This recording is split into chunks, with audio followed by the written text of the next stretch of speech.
साहब आम्बेडकर के संविधान की कदर न 1 इंच इधर न 1 इंच उधर।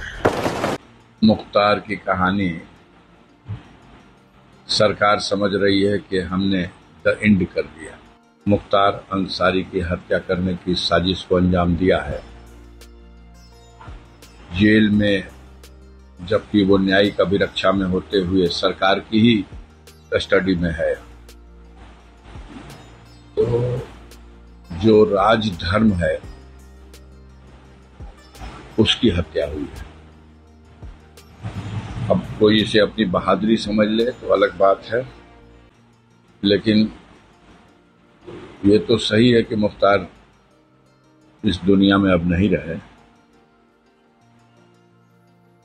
लेकिन जितने फूहर ढंग से सरकार के संरक्षण में उनके चहेते अधिकारियों ने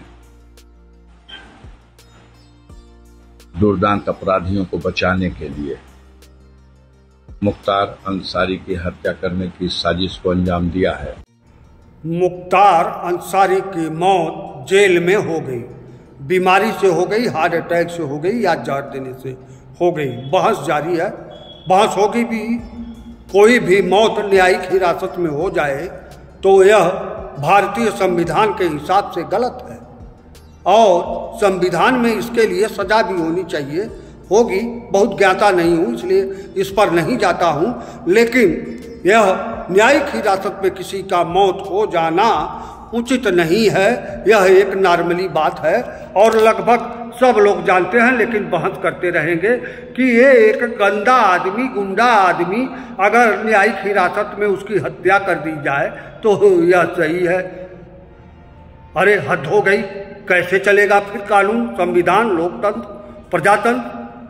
ऐसे तो अंग्रेज भी सरदार भगत सिंह हमारे महान क्रांतिकारी को फांसी की सजा की जगह जेल में बीमारी से मरवा देते या कहीं पेशी के दौरान मरवा देते। तो क्या यह सही होता? ऐसे तो वीर सावरकर को अंग्रेजों ने जेल में डाला, बाद में छोड़ भी दिया। तो क्या अंग्रेज सावरकर जी को पेशी के दौरान उनकी किसी से हत्या करवा देते या अंग्रेज उनको जेल में ऐसा खाना देते कि वह बीमार हो जाते और मौत हो जाती? तो यह सही होता? वाह रे तर्कबाजों। तर्क से अपनी बात को सिद्ध करने के लिए कहां से उदाहरण लाते हैं। उदाहरण तो डिबेट वाले यह भी दे रहे हैं कि हम रावण के मरने पर आज तक दशहरा मनाते हैं।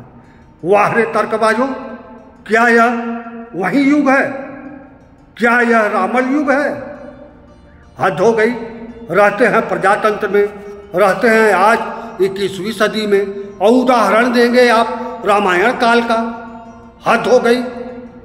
यह होता है तर्कबाजों का कुतर्क शास्त्री। ये सब कुतर्क शास्त्री हैं। न्यायिक हिरासत में किसी की मौत हो गई और मरने वाला चूंकि गुंडा था या बदमाश था, इसलिए वह सही है, न्यायिक हिरासत में मौत होनी चाहिए। इसको भी कहने वालों को शर्म नहीं आती। हद हो गई। इस तरह व्याख्या संविधान की करेंगे आप, इस तरह कानून की व्याख्या करेंगे। न्यायालय या न्यायिक व्यवस्था की देरी या तमाम कमियों के कारण तमाम लोग हथियार उठा लिए और अपना जो है अपना निर्णय स्वयं करने लगे। तो क्या इसको सही कहेंगे आप? अभी तक आम आदमी को न्यायालय की व्यवस्था पर विश्वास नहीं था। अब सरकारों को भी न्यायालय की व्यवस्था पर, न्याय पर विश्वास नहीं है। हद हो गई। आप इसे सही साबित करना चाहते हैं? यह तो वही बात हो गई। तमाम माफिया तरह तमाम गुंडा लोग बड़े बड़े रुपया कमा लिए। गुंडा बदमाश माफिया काफी रुपया कमा लिए, सांसद विधायक तक हो गए। तो आप सफलता के रहस्य के पाठ्य पुस्तक में इनकी पाठें पढ़ाएंगे? हद हो गई।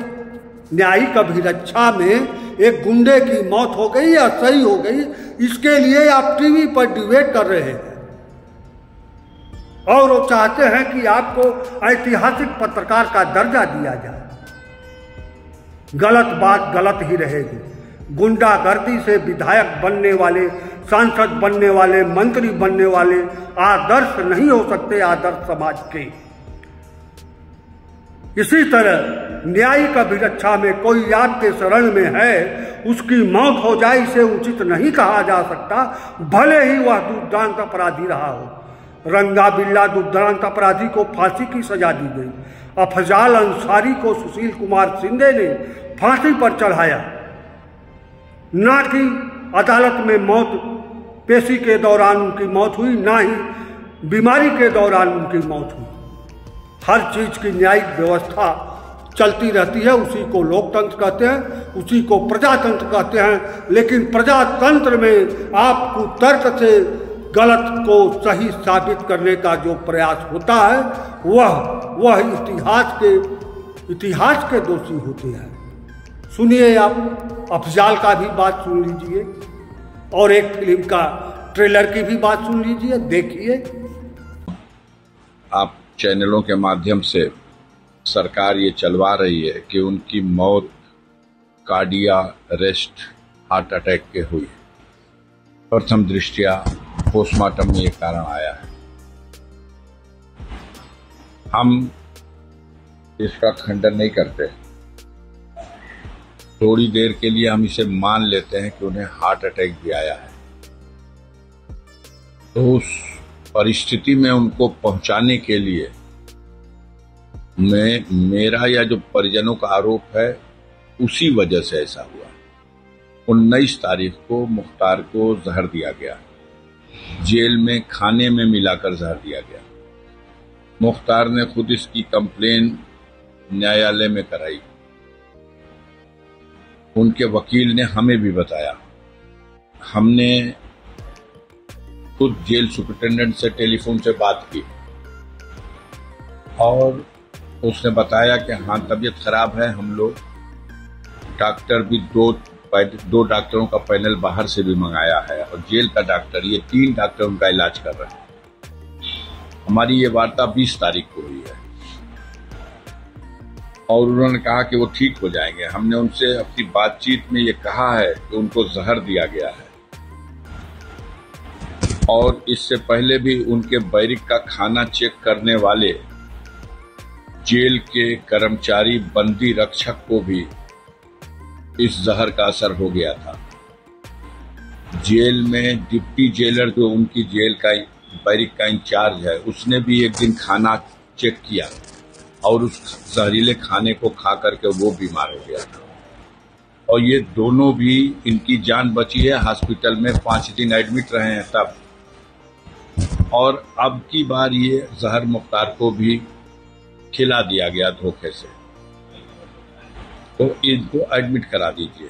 उसने कहा नहीं, ये ठीक हो जाएंगे, हम इलाज करा रहे हैं। उन लोगों को जो आप बता रहे हैं सही बात है, तबीयत उनकी खराब हुई थी, हमने एडमिट कराया था, लेकिन उसमें अलग अलग भिन्न भिन्न रिपोर्ट आई। एक में आया पॉइजन का, लेकिन दूसरे में आया कि गैस थी, तीसरे में कुछ और आया। तो खैर उनकी बात अलग है, इनका हम इलाज करा रहे हैं। ये 20 को जब आप इलाज करा रहे हो, कह रहे हो ठीक हो जाएंगे, 21, 22, 23, 24, 25, 26, 6 दिन के बाद 3 बजे भोर में सुपरिटेंडेंट जेल बांदा ने रेडियोग्राम भेजा है मोहम्मदाबाद थाने पे और वहां से वायरलेस के जरिए मेरे घर आकर के पुलिस के कर्मचारियों ने एक दिया कि ये बांदा से आया है आपके लिए संदेश सुपरिटेंडेंट का। उस में लिखा हुआ है कि आपके भाई की हालत चिंताजनक है, हम इसे मेडिकल कॉलेज में एडमिट कर रहे हैं, आप वहां जल्दी से जल्दी पहुंचिए। जब हम वहां पहुंचते हैं 12 बजे दिन में, तो मेरी 12:30 पौने 1 बजे मुलाकात होती है। उस समय मुख्तार होश में थे, उनसे मेरी बात हुई है, लेकिन वो उठ के बैठने की स्थिति में नहीं थे, पेट बहुत ज़्यादा फूला हुआ था, उनका ब्लड प्रेशर अभी भी बहुत कम था, ऑक्सीजन लेवल कुछ मेंटेन हुआ था। उन्होंने बताया मैं जेल में बेहोश होकर गिर गया था और अब यहाँ आने के बाद धीरे धीरे मैं होश में आया हूँ, लेकिन हमारा इलाज अगर गंभीरता से ये लोग नहीं करेंगे तो हमारे बॉडी पे जहर का असर हो चुका है, मुझे जहर दिया गया है। सबके सामने उन्होंने फिर कहा। हमने डॉक्टर से बात किया कि आप रिफर कर दीजिए लखनऊ इनको पीजीआई के लिए या किसी और हॉस्पिटल में। तो उन्होंने कहा कि हम 3 से 4 दिन में इनको खड़ा कर देंगे। हमने कहा ऐसा मत करना कि इतनी देर तक अपने यहाँ समय बिता दो कि कहीं जाके इलाज ना हो सके। डॉक्टर के धर्म का पालन करना, समय रहते रिफर कर देना अगर कंट्रोल में ना आ रहा हो तो। उसने कहा हम 3-4 दिन में खड़ा कर देंगे, आप आके फिर मिल लीजिएगा।